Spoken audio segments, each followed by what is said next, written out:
Saravá Umbanda. Olá pessoal, Saravá. Mais uma vez um Bodoque do Caboclo. Eu sou a Érica. Saravá. Eu sou o Sanders. E nós somos da Fraternidade Umbandista Filhos de Aruanda. Só lembrando aí pra galera que queira acessar o nosso site, o nosso blog, né? Que é www.nosnumbanda.wordpress.com. O nosso Facebook é @Fraternidade Umbandista e o nosso Instagram f.umbandista. Se inscreva também no canal se você gosta, ouça os nossos podcasts, clica no sininho, não é isso? Porque semanalmente nós temos aí o Bodoque do Caboclo, que é o podcast da Fraternidade que traz atualizações sobre Umbanda com comentários, sempre lembrando aquela coisa que é importante a gente falar. Nós não somos donos nem da verdade nem da Umbanda. Aí fica ligado aí no sorteio que vai ter de um bode preto. Nossa! Ai, vou ficar devendo esse sorteio, hein? Então nós falamos sempre aqui no podcast sobre o ponto de vista da fraternidade sobre as coisas.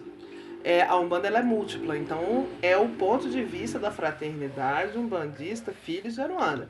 Lembrando que se for divergente do que é ensinado no seu terreiro, siga a orientação do seu terreiro e use as nossas falas para compreender que existem entendimentos diferentes que também funcionam, que também são legítimos. A Umbanda é respeito, não é isso? Verdade. E aí continuamos hoje com a série de perguntas para iniciantes.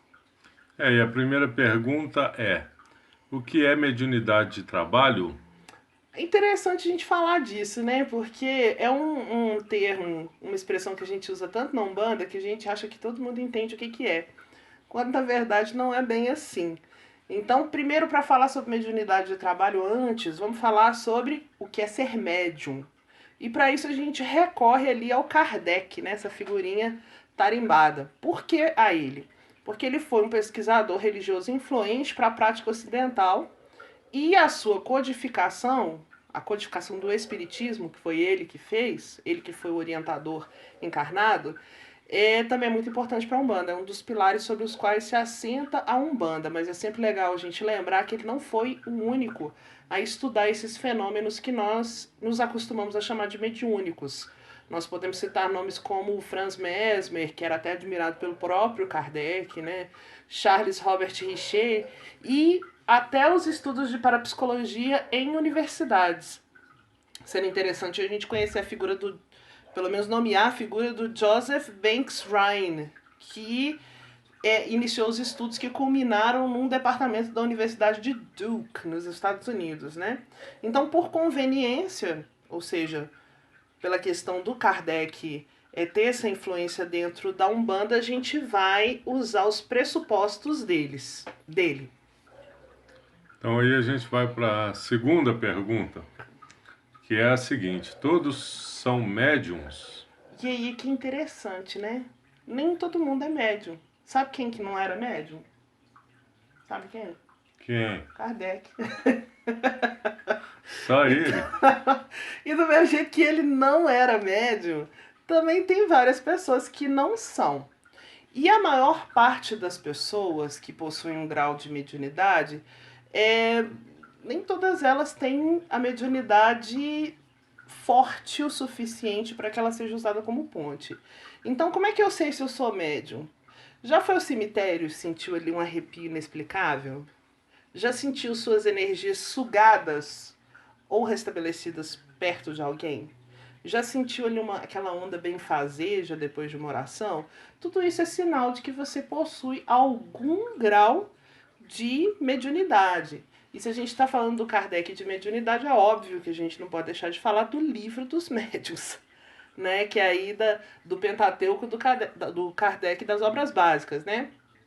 Lá é muito claro quando fala que é uma habilidade variável de intensidades diferentes por pessoa e que se a pessoa não possui mediunidade ou determinada faculdade mediúnica, não é possível fazê-la desenvolver. Não importa quantos trabalhos você vai arriar. Se você não tem mediunidade de incorporação, você não vai começar a incorporar. Então, se alguém te oferece isso, seja na pseudo-umbanda, porque um umbandista sério sabe que não pode.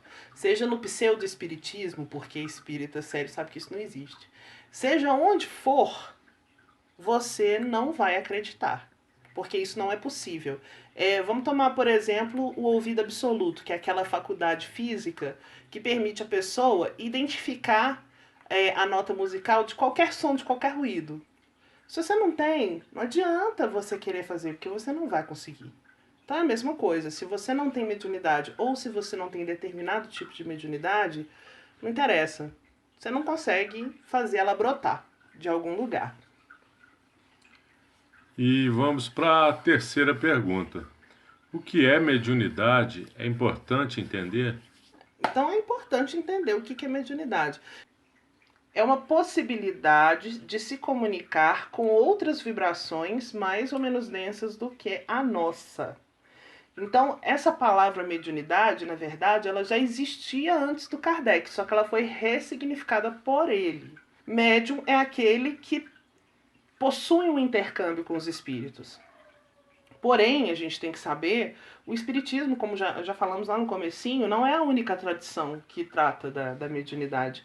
Então tem outras palavras que vêm de outras tradições, por exemplo, sensitivo, intuitivo, empata, são todas palavras que se referem à mesma coisa que seria as faculdades mediúnicas, ou seja, o intercâmbio com o mundo espiritual e com as energias circulantes. E vamos para a próxima pergunta. Existe somente um tipo de mediunidade? Não. Então, algumas dezenas foram classificadas por Kardec em divisões e subdivisões. Né? Existem diferentes tipos de mediunidade e diferentes tipos de manifestação. Então, alguns exemplos comuns: psicofonia, que é que nós umbandistas chamamos de incorporação. Há quem defenda que incorporação e psicofonia são diferentes, mas eu fico um pouquinho achando que é discutir sexo dos anjos, quando a gente, na verdade, está falando de uma manifestação espiritual que usa a sua matéria, o seu corpo, para falar. A gente tem também a vidência, que é a possibilidade mediúnica de ver espíritos, a pictografia, que é desenhar sob a influência dos espíritos, a clareaudiência, que é ouvir com clareza os espíritos, a psicografia, que nós temos aí o grande exemplo do nosso querido Chico Xavier, né, que era um excelente psicógrafo. Nós temos a intuição e uma das mediunidades que eu acho mais interessantes, que é a de efeito físico, né, aquela pessoa que produz efeitos físicos ao seu redor. Uma coisa também que é legal da gente compreender é que uma mesma pessoa pode possuir vários tipos de mediunidade. Né? Então, uma mesma pessoa que incorpora no terreiro, ela pode ser uma psicógrafa. A mesma pessoa que incorpora, ela pode ver espíritos e tal. Não significa que se você tem uma mediunidade, que você não vai ter outra. E também não significa que você vai ter todas as mediunidades no mesmo nível. Às vezes a pessoa vê espíritos de uma forma extremamente rudimentar, mas ela tem uma mediunidade de psicofonia que permite ali uma entrega profunda e uma comunicação muito bem feita com o mundo espiritual. Então é interessante a gente entender isso, que é bem variável a questão. E uns são mais comuns que outros, né? Outros tipos de mediunidade. Uns são mais raros de se ver. Definitivamente, né? Você vê a própria pictografia, que é o desenhar, né, desenhar o que os espíritos estão ali mostrando, né? Ou o espírito tomar o seu braço e fazer o desenho, isso aí é a coisa mais difícil da gente ver e tal, né? Médiuns de efeitos físicos também não são tão fáceis da gente encontrar, né? A gente vê outros tipos de mediunidade. Psicofonia já é uma mediunidade bem comum. Né? Então, realmente tem uma variabilidade aí nas manifestações. Pois é, e a próxima é: qualquer tipo de mediunidade pode ser usado no trabalho de terreiro? A mais comum, até pela tradição umbandista vir de uma tradição popular, é a da psicofonia ou a incorporação, né? E aí entra aquele negócio. É preciso que a pessoa possua um grau de mediunidade que lhe faculte ser uma ponte útil entre o mundo espiritual e o material.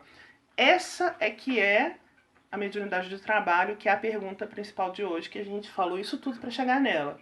Então, o que é a mediunidade de trabalho? É você ter uma faculdade mediúnica num grau tal que lhe permita ser uma ponte útil entre o mundo espiritual e o nosso. Porque imagina só, se você a sua mediunidade ela é tão sutil, ela é de um grau tão suave que você sente só um arrepio. Ah, eu sinto arrepios quando eu entro num lugar que tá pesado, tá carregado. E aí você vai usar isso no terreiro como? Você vai usar isso no centro espírita como? Você vai usar isso, né, em qualquer outro agrupamento espiritualista como? Não tem como usar. Então, é o grau da mediunidade, a intensidade com que ela se manifesta em você, é que vai permitir que ela seja uma mediunidade de trabalho. Porque aí a gente também pode ir para o outro extremo. Imagina que você tem um grau de mediunidade assim, mas tão grande, que ela seja descontrolada. Você não consiga disciplinar essa mediunidade. E aí entra lá naquele negócio de te levar perto da loucura, né? Porque aí você começa a ter algumas desconexões com a realidade e tal. Imagina que seja desse jeito a sua mediunidade. Também, como é que ela vai ser disciplinada para ser usada no terreiro? Também não tem condições. Então, a mediunidade de trabalho é aquela que te faculte um grau útil de comunicação, seja ela psicofônica, seja ela qual for, e que ela possa ser disciplinada para ser usada de maneira efetiva. Então, se por algum motivo ela não pode ser disciplinada ou ela não tem um grau que facilite essa comunicação, então ela não é uma mediunidade de trabalho. E aí então, você não pode ser um bandista? Lógico que pode. Você pode ser cambone. E ser cambone dentro do terreiro não é nem menos nem mais do que ser médium. Porque o cambone, na verdade, ele é uma figura tão importante quanto o médium de atendimento, e eu diria até mais. É de confiança, Porque né? eu posso, por exemplo, abrir um terreiro de Umbanda e falar assim, aqui nós vamos estudar Umbanda, nós, por motivos X, não vamos começar com a prática de Umbanda, vamos começar com o estudo de Umbanda. Um cambone pode conduzir o estudo de Umbanda, se ele tiver conhecimento e tudo. Tem como você fazer isso. Mas não tem como você abrir um terreiro com a segurança necessária só com o médium. Porque o médium, à medida que ele deu passividade, que ele manifestou o espírito, ele precisa do cambone ali ao seu lado, entre aspas, né? Que o cambone não precisa ficar sentado ali, mas ele precisa do cambone para organizar a fila, para organizar quem vai entrar, quem vai sair, para organizar se a pessoa entendeu, para anotar para elas instruções. Se o terreiro é grande, tem cantina, é o cambone que vai para a cantina. Para ajudar os guias. Auxiliar os guias, trazer o que precisa do marafo, do vinhado, precisa do que for, é o cambone que vai trazer. Então, quer dizer, eu não enxergo um terreiro em que haja manifestações espirituais sem a presença do cambone ali para dar segurança material para que o médium trabalhe. Então, não é menos nem mais ser médium do que ser médium ser cambone. É também um grande privilégio e é também um sacerdócio dentro da Umbanda você ser cambone. Então, você, se não tem mediunidade de trabalho, você vai ser um bandista se assim o desejar e você vai ser o cambone. E aí, só que hoje, com uma mudança até no perfil do umbandista, por quê? Quando a gente estava falando das religiões populares, ao longo aí dos séculos, da diáspora negra e etc., nós estávamos falando de uma manifestação religiosa extremamente múltipla e popular. Com o passar do tempo, em que as pessoas passaram a ser alfabetizadas, em que a Umbanda começou a agregar mais pessoas e que novos hábitos foram agregados à prática religiosa, como por exemplo o hábito do estudo, outras formas de mediunidade também começaram a ser usadas dentro da Umbanda, como a psicografia. Hoje, se você procurar, você já vai encontrar vários livros que foram psicografados, intuídos ou inspirados, que são coisas diferentes, né? Por espíritos dentro das correntes das falanges umbandistas. Né? Então, assim, a Umbanda ela é uma religião com os olhos voltados para o progresso. Então, se novos hábitos forem surgindo que puderem ser agregados à religião para trazer mais riqueza intelectual, riqueza de prática para dentro da religião, será.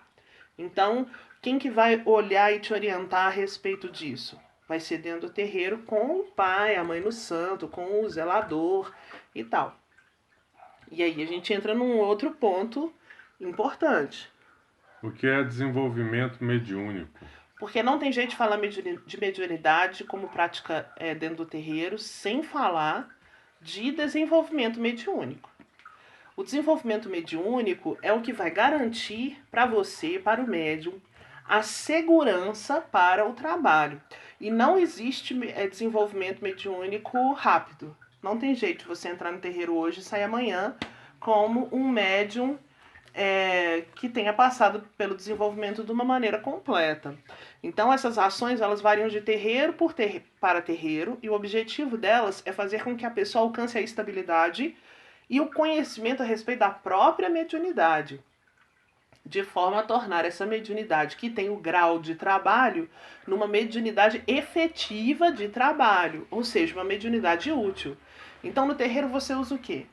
E esse é um momento que não pode ter pressa, né? Que às vezes o médium fica com pressa de fazer as coisas e não pode atropelar esse processo.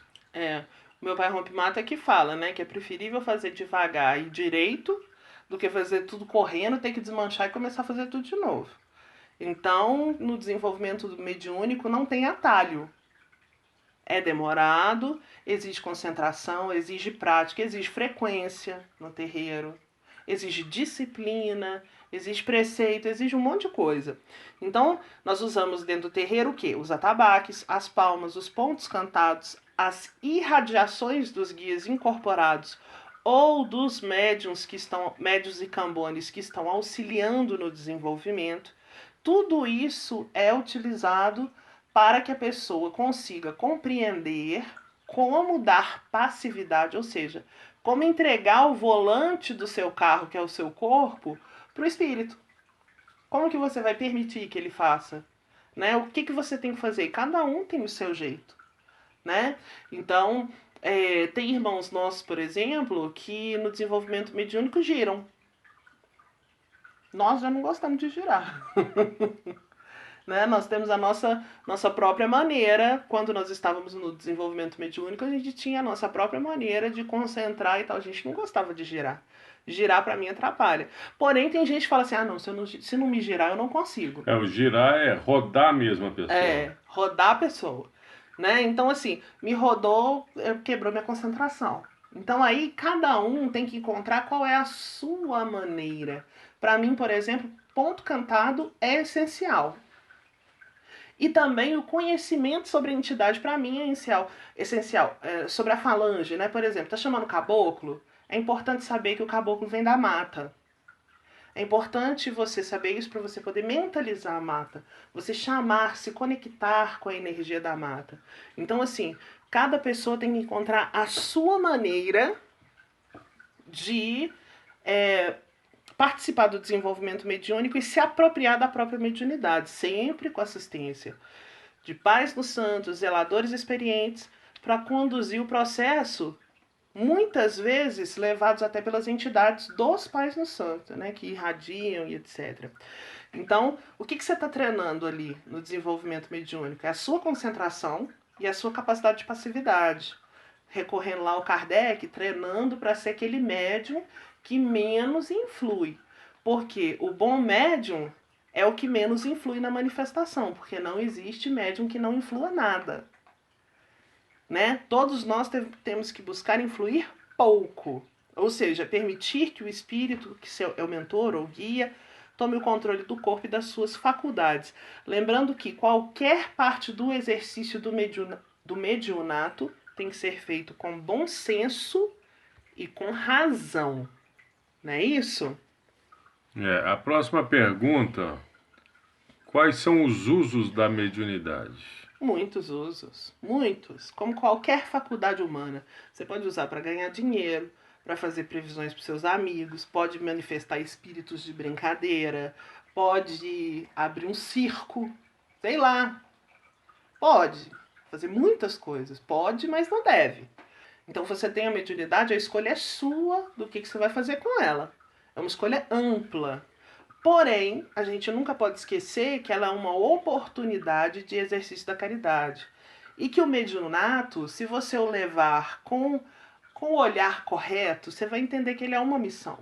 Ele é uma missão de auxílio e de amparo a você mesmo, em primeiro lugar, porque quando você, no exercício mediúnico, se entrega para ajudar o próximo, o primeiro a ser ajudado é você. Então, auxílio e amparo a você mesmo e ao próximo. Então, o uso da mediunidade para o bem é como se você estivesse trilhando passos para a evolução, para a sua própria evolução e a evolução dos demais. Porque você está propiciando que seres do astral muito mais desenvolvidos do que nós, a possibilidade de trazer o seu conhecimento da maneira que qualquer pessoa possa compreender. Olha que coisa maravilhosa. Eu acho isso fascinante e acho um privilégio, né? Então, e a mediunidade também, como nos aconselha o Evangelho segundo o Espiritismo, ela deve ser usada gratuitamente, para o bem e gratuitamente. De graça receber e de graça dai. Porque ela é uma faculdade fugidia. O que quer dizer isso? Se você não estiver afinizado com os espíritos corretos, né?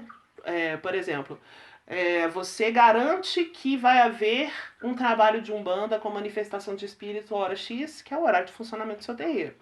Como você está afinizado com os espíritos que são os mentores desse trabalho, tudo está acontecendo dentro da lei, pode ter certeza que vai acontecer o trabalho mediúnico ali. Mas se você não está, você não sabe. Então ela é uma faculdade fugidia. E se você fizer dela um mau uso, você vai se afinizar com forças deletérias que são involutivas e vai passar a receber comunicações inapropriadas, muitas vezes disfarçadamente, porque as forças involutivas, elas são tão inteligentes quanto as evolutivas. Elas são menos sábias na nossa opinião, porque elas não entenderam determinadas coisas a respeito do progresso e da evolução. E isso é na nossa opinião, né? Porque na opinião deles, quem não é sábio somos nós. Então, você recebe essas comunicações inapropriadas muitas vezes sem perceber, e aí está o perigo de você querer fazer desenvolvimento mediúnico sozinho, ou mal auxiliado, ou em casa, né? Aí você vai achar que tá manifestando um guia e tá manifestando um baita de um quiumba que tá se passando por guia. Pode acontecer, até com os mais experientes. Coisa que, infelizmente, a gente já teve a infeliz oportunidade de presenciar e não foi nada bonito. Não é isso, Sandinho? Ué. Então, a gente chega no final. Você quer falar alguma coisa? Não. Então, nem do sorteio do bode preto? Você já não quer, olha. Então a gente chega aí ao final. Semana que vem a gente retorna com mais perguntas. Essa pergunta a gente recebeu de uma pessoa que acompanha o nosso trabalho e trouxemos para o podcast para a gente poder divulgar mesmo, né? Porque igual eu falei com a pessoa, você tem essa dúvida, outras pessoas também terão. Então foi uma oportunidade aí pra gente fazer uma pesquisa, trazer esse esclarecimento e etc.